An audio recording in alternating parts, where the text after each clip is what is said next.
วิธีធ្វើស៊ុបគុយទាវបែបងាយៗតែម្ដងបងប្អូនចាហើយរសជាតិវិញគឺឆ្ងាញ់យកតែម្ដងណាហើយសម្រាប់គ្រឿងផ្សំវិញគឺមានដូចបងប្អូនបានឃើញនៅក្នុងវីដេអូនឹងចឹងហើយជាដំបូងគឺនាងខ្ញុំ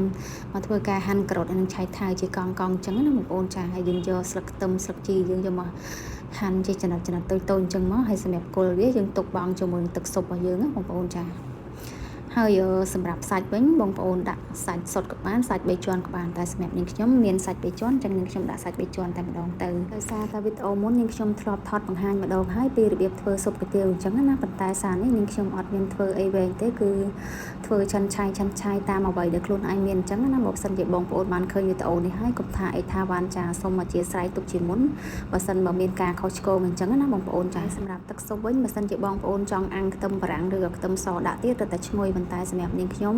គឺដោយសារតែបញ្ញាប់ពេកណាមួយឃ្លានហើយយកជ្រៅផងនាងខ្ញុំធ្វើ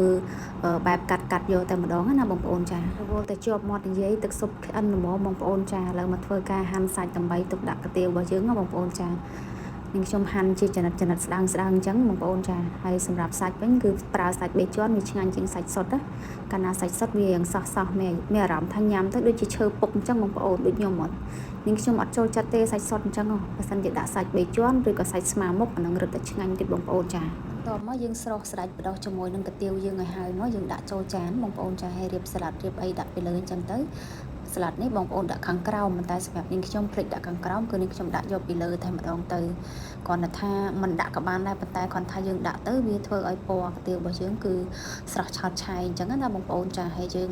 ដាក់សាច់តែអីហើយដាក់ទឹកស៊ុបហើយគឺយើងរោយស្លឹកខ្ទឹមហើយនឹងខ្ទឹមបំពងយើងចូលទៅបងប្អូននិយាយពីថាឈ្ងុយចាស់ពីវិភូមិតែម្ដងបងប្អូនចា